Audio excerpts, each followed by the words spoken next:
Salutations, respected viewers. This is George from Ireland. Here I am outside Clifford's Tower in York. So it's a perfect example of a motte and bailey castle, a man-made motte. You see how flat the land around it is.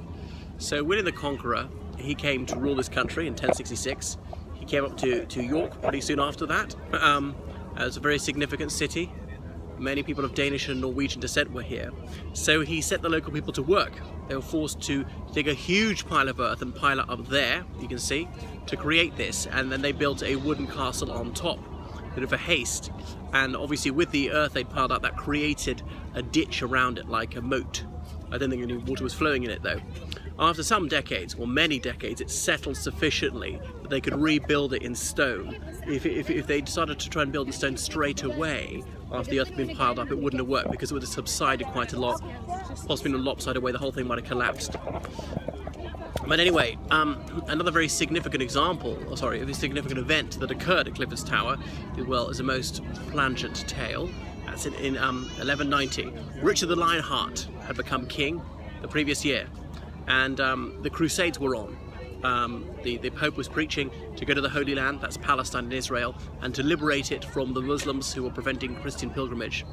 The Muslims and the Jews got on just fine at the time, so a bit different from today. Anyway, so Richard the Lionheart, he was only interested in England as a source of money. As he said, I would sell London if I could find a buyer. He considered home to be Normandy.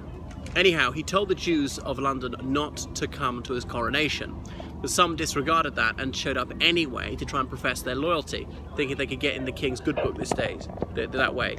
Serious mistake. So they were set upon by the mob, and many of them were killed. So here in 1190 in York, there was a very anti-Semitic mood, saying, well, why should we travel all the way to the Holy Land to fight against these infidels? We have non-Christians in our midst. Let's set upon them. And of course the most lurid rumours were going around, the blood libel against the Jews, that they had murdered Christ and things like that, and they were devil worshippers, and they weren't allowed to practice most trades, professions, to own land or practice forestry or anything like that, because most guilds were Christian, specifically Christian. You had to worship in the church to be part of them. So one of the few things they could do was lend money for interest, because the Roman Catholic Church did not allow people to lend money for interest, because the Bible forbade it. So Jewish people were forced to do that. It's one of the few things they could do. And of course people said, oh, they're usurers, they're exploiting us. People don't like bankers to this day.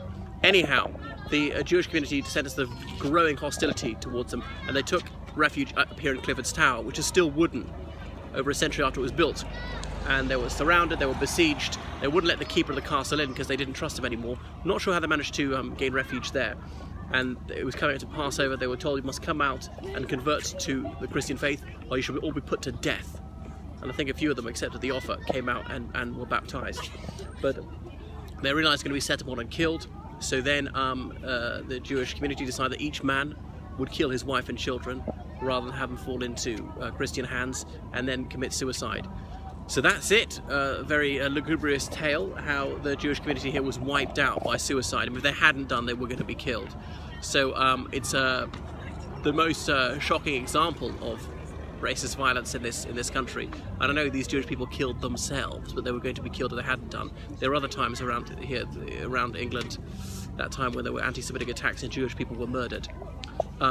So then in 1290 the Jewish community was expelled from England and not allowed back till 1656, when, what's his name, that man from Amsterdam, is it Ariel Benjamin Manasseh, something like that, he got permission from Cromwell to come back.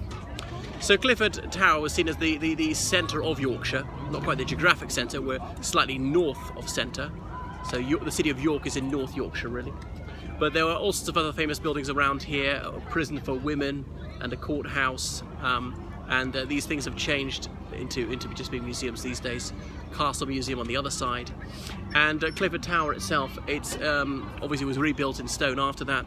Henry III had it rebuilt in stone, and it served many purposes. It's been a prison, it's been an army barracks, many famous people have been held there. St. Margaret Clitheroe, before she was put to death, she was a Catholic, for keeping a Catholic priest in her house, which is why Ambleford College has got St. Margaret Clitheroe's house.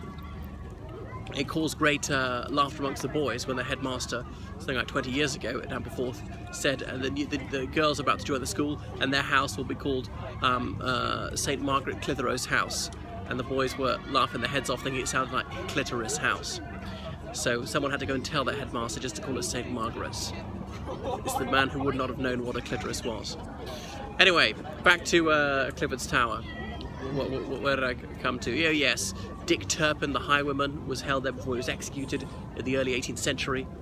Fergus O'Connor, the Chartist leader, was held there for a while. And just down from Clifford's Tower was considered the Eye of York. And so many election meetings were held here because, well, until the 1780s, there were 2 MPs for Yorkshire. Now, there are many boroughs in Yorkshire, as in towns or cities, and each borough or city would have 2 members of Parliament, but the county itself would have 2. And back then, the county of Yorkshire was a single county, not split into 4 ridings as it is today. So it was by the largest county in population and area back then. So, and people had to vote in person. I think they had to come all the way here to actually vote. So there were very lively meetings with thousands or even tens of thousands of people here at the hustings, and the polls were open for 2 weeks. People had 2 weeks to come and vote. And one of the electoral tactics they used was cooping. That means keeping people in a crapulous state for 2 whole weeks, plying your opponent's supporters with beer.